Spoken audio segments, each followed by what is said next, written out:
আজকেও হবে না, আর কিয়ামত পর্যন্ত সম্ভব হবে হবে। এ আজিজানে মুহতারাম, এই জন্য বলি যে মুসলমানকে খেপায়ও না। মুসলমান জাতি হলো ঘুমন্ত সিংহ। মুসলমান হলো ঘুমন্ত সিংহ। যদি একবার জেগে যায় তো পালানোর জন্য রাস্তা খুঁজে পাবে না। বলি যে মুসলমানকে খেপায়ও না, কারণ আমরা লাইলি মজনুর কিস্সা শুনে বড় হইনি, আমরা তো শহীদে কারবালার জীবনী। ইসলামের কেমন করে জীবন উৎসর্গ করতে হয়, কেমন করে জীবন দিতে হয়, এটা আমরা কারবালার প্রান্তর থেকে আমরা এটাই জানি। সাবধান, মুসলমান ঘুমন্ত সিংহ। এই সিংহকে জাগিয়ে আজকে সমগ্র ভারতকে আজকে খাতরার মধ্যে ফেলিও না। অনেকেই মনে করে ভারতবর্ষের বুকে হিন্দু খাতরাতে, মুসলমান খাতরাতে, জৈন খাতরাতে, খ্রিস্টান খাতরাতে। আর আমি তো বলি যে জাতি খাতরার মধ্যে নয়, বরং গোটা ভারত খাতরার মধ্যে আছে। গোটা ভারত খাতরার মধ্যে আছে। এর জন্য দায়ী কেউ না, এর জন্য দায়ী হচ্ছে একমাত্র বর্তমানে কিছু হিন্দুত্ববাদী উপরের জন্য আগে আজি জানে মুহতারাম। না তো আমার এই ভারতবর্ষ, যেই দেশে আজকে 140 কোটি মানুষের বসবাস, সেই দেশকে নেপালের মতো দেশে হুমকি দেয় না। হুমকি কেন দিবে না জানে তো? যে আজকে এরা নিজেদের মধ্যে নিজেকে শেষ করে দিয়েছে। সুতরাং এটাই বলতে চাই যে আমার দেশকে মহব্বত করতে হবে, দেশকে ভালোবাসতে হবে। এটা স্বয়ং আমার নবী মুস্তাফা শিক্ষা দিয়েছেন। এই জন্য বলি, জাতি ধর্ম নির্বিশেষে সকলেই আমাদেরকে এই দেশে বাস করতে হবে। একটা কথা জেনে রাখতে হবে, ভারতবর্ষের ঐতিহ্য হলো এটা। মুসলিম যাবে মসজিদে, হিন্দু যাবে মন্দিরে, আজকে খ্রিস্টান যাবে গির্জাতে। যার যেই ধর্মের যেই ধর্মের ধর্মাবলম্বী ব্যক্তি তার ধর্ম স্থানে গিয়ে নিজ নিজ ধর্ম পালন করবে। এটাই হলো ভারতবর্ষের ঐতিহ্য, এটাই হলো ভারতের সংবিধান। এই জন্য আজকে যারা ভারতবর্ষের বুকে দাঁড়িয়ে ভারতের সংবিধানকে কুলুষিত করতেছে, নোংরা করতেছে, আজকে এই তাহরিকে রাজায় মুস্তাফার আজকে এই পরিচালনায় মহাসম্মেলন থেকে এটাই বার্তা দিতে চাই যে কোন ব্যক্তি ভারতের সংবিধানকে কুলুষিত করবেন না, ভারতবর্ষকে মানুষের নিকটে হাসির পাত্র করবেন না। আর খবর দাও, ভুল করে আমার রাসূলুল্লাহর শানে কটূক্তি যেন কোনো জায়গায় না হয়। তার কারণ হলো যে আমরা মুসলমান, এটাই আমরা জানি যে আমার টুপি যদি খুলে না হয় আপত্তি নাই, আমার পাঞ্জাবি খুলে না হয় আপত্তি নাই, আমার জামা খুলে না হয় আপত্তি নাই, আমার পায়জামা খুলে না হয় আপত্তি নাই, আমার হাত কেটে দেওয়া হয় আপত্তি নাই, আমার পা কেটে দেওয়া হয় আপত্তি নাই, আমার বাপকে জবাই করা হয় আপত্তি নাই। কিন্তু নবীর শানে যদি একটা কটূক্তি হয়, 100 হিজরিতে একটা কারবালা হয়েছিল ভারতের বুকে, গলি গলিতে কারবালা। নারে তাকবীর, নারে রিসালাত, মাযহাবে ইসলাম, মাকামে মুস্তাফা, আজমতে মুস্তাফা, হযরত আল্লামা মুফতি আবুল কালাম মাজহারি সাহেব কিবলা। নারে তাকবীর, নারে রিসালাত। বহুত আচ্ছা। সুতরাং সকলের নিকটে আবেদন, সম্পৃক্তি বজায় রাখুন। যে যার ধর্ম তাকে ধর্ম পালন করতে দেন। আর খবরদার মুসলমান ভাই যারা আছে তাদের নিকটে আবেদন করব, অন্য কোন ধর্মের ধর্মগুরুকে গালিগালাজ নয়, এবং অন্যান্য ধর্মের মানুষ যারা তাদের নিকটে আবেদন করব যে ইসলাম ধর্মের ধর্মগুরুকেও কোন রকমের গালিগালাজ এবং কটূক্তি নয়, নইলে সামনে যে দিন আসছে খুব ভয়ঙ্কর দিন হবে, খুব খতরনাক দিন হবে। সকলের নিকটে আবেদন করব, আমার রাসূলে কায়নাত সাল্লাল্লাহু তাআলা আলাইহি ওয়াসাল্লাম হলো আমাদের জান অপেক্ষা দামি, প্রাণ অপেক্ষা দামি, বাপ অপেক্ষা দামি, মা অপেক্ষা দামি, আমার বংশবলী অপেক্ষা দামি। সুতরাং খবরদার নবীর শানে কোন রকমের কটূক্তি জানে না হয়। আমার পূর্বে একজন হযরত ওয়াজ করতেছিলেন, আর 2 মিনিট সময় নিব হযরত, আর 2-3 মিনিট সময় নিব। আপনারা বিরক্ত হচ্ছেন না তো? আর 2-3 মিনিট সময় নিব। আমার পূর্বে একজন হযরত বলতেছিলেন যে যতক্ষণ পর্যন্ত আমরা মুসলমান এক প্ল্যাটফর্মে না আসবো ততক্ষণ পর্যন্ত কোনো আন্দোলন আমরা কাজে লাগাতে পারবো না। আমরা এই কথাই বলি যে আজ যদিও আমাদের মধ্যে অন্যান্য মাযহাবের সঙ্গে কিছু আকীদা বলি বিষয় নিয়ে আজকে ইখতিলাফ রয়েছে, এটা আমরা বুঝে নিব। কিন্তু কোরআনের উপরে আঘাত যখন আসবে, যখন নবীর উপরে আঘাত আসবে, মসজিদের উপরে আঘাত আসবে, মাদ্রাসার উপর আঘাত আসবে, মাযহাব ও মিল্লাতের উপর আঘাত আসবে, তখন আমরা একবার নয়, 2 বার নয়, একাধিকবার টুপি দাড়িওয়ালা আমরা এক হয়ে দেখিয়েছি। দেখাইছি না দেখাইনি? কয়েক বছর পূর্বে এই ভারতবর্ষের বুকে একজন নষ্টা মহিলা, নাম হলো তার নূপুর শর্মা, আমার নবীকে গালি দিয়েছিল না দেয়নি? এই নর্তকী মহিলা আমার নবী সম্পর্কে কুরুচিকর মন্তব্য করেছিল। ওই দিন আমরা দেখেছিলাম যে ভারতবর্ষ সারা পৃথিবী হিলে গিয়েছিল। ওই দিন দেওবন্দ, ওহাবি, আহলুল হাদিস, সুন্নি, হানাফি, শাফি দেখা হয়নি। ওই দিন একটাই দেখা হয়েছিল যে আমার নবীকে গালি দিয়েছে, আর যে আমার নবীকে গালি দিল ওই সময় টুপি দাড়িওয়ালা একসাথে ময়দানে নেমে যায়।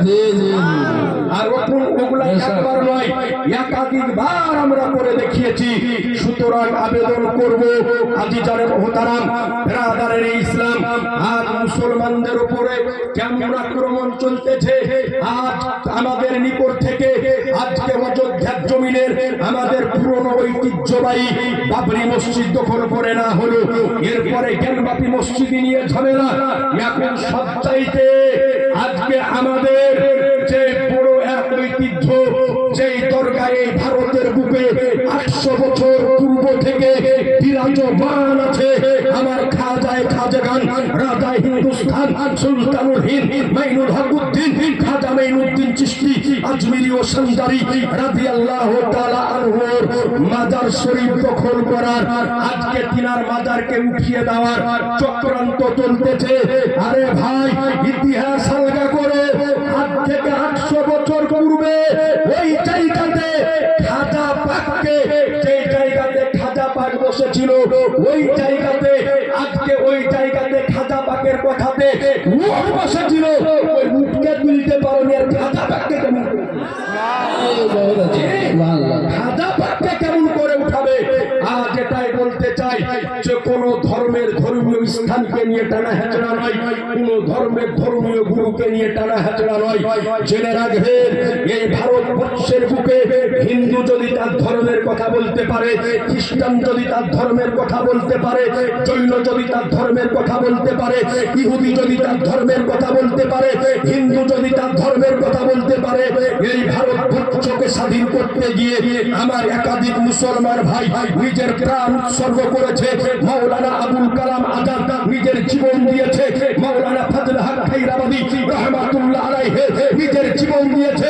এবং ভারতের বুকে ইংরেজদের সঙ্গে যখন আজাদী যুদ্ধ চলতেছিল, ওই সময় ভারতের বুকে ওলামায়ে আহলে সুন্নাতগণ একত্রিত হয়ে ইংরেজদের সাথে যুদ্ধ করাকে ফরজ বলে ফতোয়া প্রদান করে।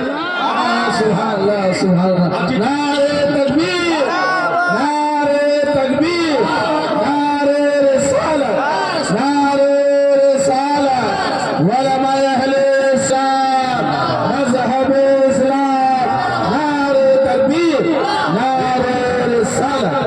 সুবহানাল্লাহ, সুবহানাল্লাহ। বহুত আচ্ছা। একটা কথা আপনাকে বলেলি, বলে মুসলমানরা ভারতে কি দিয়েছে, যদিও এই কথা বলতে নাই কিন্তু মনে পড়ে গেল তাই বলে দিলাম। আপনি শুনেন যে মুসলমানরা ভারতকে কি দিয়েছে। আজকে যদি বলিউড সিনেমাকে কেউ চিনে তো শাহরুখ খান আর সলমান খানের নামে চিনে, যদিও তাদের ধর্মকর্ম কি আছে না আছে, কিন্তু মুসলমান তো দাবি করে। আজ বলিউডের গানকে কেউ যদি চিনে তো মোহাম্মদ রফিক আর মোহাম্মদ আজিজের নামে চিনে। আজ মুসলমানরা কি দিয়েছে, আজ ভারতবর্ষকে শক্তিশালী যে পারমাণবিক বোমা দিয়েছে, মিসাইল আমাদের আব্দুল কালাম আজাদ দিয়েছে। আজ বলতে চাই এই ভারতবর্ষকে মুসলমানরা কি দিয়েছে। আর একটা কথা বলে দিয়ে আমার বক্তব্য আমি শেষ করব, যে ভারতের বুকে মুসলমানদের কি আছে আর কি নাই। আজ বলতে চাই এই ভারত থেকে মুসলমানরা যদি চলে যায় আর তাদের ঐতিহ্যবাহী সমস্ত জিনিস নিয়ে যদি চলে যায় তো এই ভারত নাঙ্গা হয়ে যাবে, নাঙ্গা হয়ে যাবে। এটা আপনি জেনে নিন। কি দিয়েছে শুনে নিন। 1965 সালে আজকে 10ই সেপ্টেম্বর যখন ভারতের সঙ্গে পাকিস্তানের যুদ্ধ যখন সংগঠিত হয়েছিল পাঞ্জাবের বর্ডার দিয়ে, ওই সময়তে পাকিস্তান বাহিনী যখন ভারতের উপর আক্রমণ করেছিল, ভারতের সৈন্যবাহিনীরা ওই সময়তে পিছপা হয়ে গিয়েছিল। কোন সেনার ক্ষমতা হয়েছিল না যে পাকিস্তান বাহিনীর মোকাবিলা করে। বিহীন অবস্থায় একজন নৌজওয়ান সামনে আগে বেড়ে আজকে পাকিস্তানের 8টা যুদ্ধের ট্যাঙ্কারকে ধ্বংস করে দিয়ে ভারতবর্ষকে জয়লাভ এনে দিয়েছিল। ওই সন্তানটি হিন্দু ঘরের, জৈন ঘরের, খ্রিস্টান ঘরের ছিল না, বরং ওই সন্তানটি আমার মুসলমান ঘরের ছিল। তার নাম ছিল জওয়ান বীর আব্দুল হামিদ খান।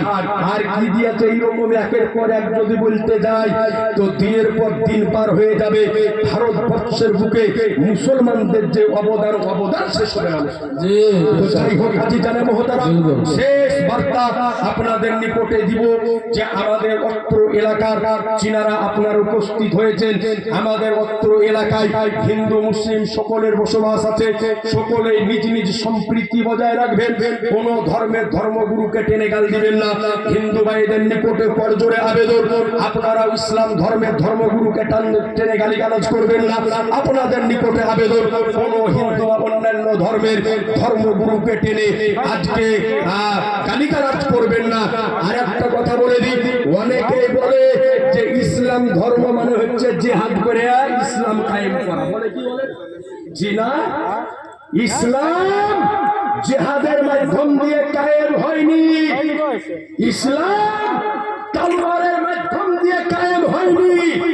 ইসলাম যদি তলোয়ারের মাধ্যম দিয়ে কায়েম হতো, ইসলাম যদি তলোয়ারের মাধ্যম দিয়ে দাঁড়িয়ে থাকতো তো আমাদেরকে গলা ফাটিয়ে বক্তব্য দেওয়া লাগতো না। হযরতে আলীর একই তলোয়ারে বিশ্ববাসীকে কালমা পড়িয়ে দিত। কিন্তু না, ইসলাম তলোয়ারের জোরে আসেনি। তবে হ্যাঁ বলি, ইসলাম তলোয়ারের জোরে এসেছে, তবে ওই তলোয়ার লোহার তলোয়ার ছিল না, আমার নবীর মহব্বতের। আর ওই তলোয়ারে যে একবার ঘায়েল হয়েছে, কেউ সিদ্দিকে একবার হয়েছে, কেউ ফারুকে আজমে পরিণত হয়েছে। সুতরাং আবেদন করব, কোন ধর্মকে টেনে কোন ধর্মের ধর্মাবলম্বীকে গালি নয়। আমরা মুসলমান, আমাদের ধর্ম হলো শান্তির ধর্ম। মানুষকে বোঝানো হচ্ছে আমাদের কর্তব্য। তবে আমাদের নবীকে নিয়ে কটূক্তি করলে ছাড় দেওয়া যাবে যাবে যাবে বেরাদারেন ইসলাম আজি জানে মুহতারাম, আপনাদের নিকটে আবেদন করি আল্লাহ পাক যেন আমাদের সকলকে, আল্লাহ পাক যেন সঠিকভাবে ইহদিনাস সিরাতাল মুস্তাকিমের উপরে চলার বলার আমল করার তৌফিক দান করে। জোরে বলি আমিন। আরেকটু জোরে বলে আমিন। ওয়া আখিরি দাওয়ানা আলহামদুলিল্লাহি রাব্বিল আলামিন। আসসালামু আলাইকুম ওয়া রাহমাতুল্লাহি ওয়া বারাকাতুহু। ওয়া আলাইকুম আসসালাম ওয়া রাহমাতুল্লাহি ওয়া বারাকাতুহু। सुभान अल्लाह, बहुत अच्छा। मुआज़्ज़ज़ सामने के राम ये थे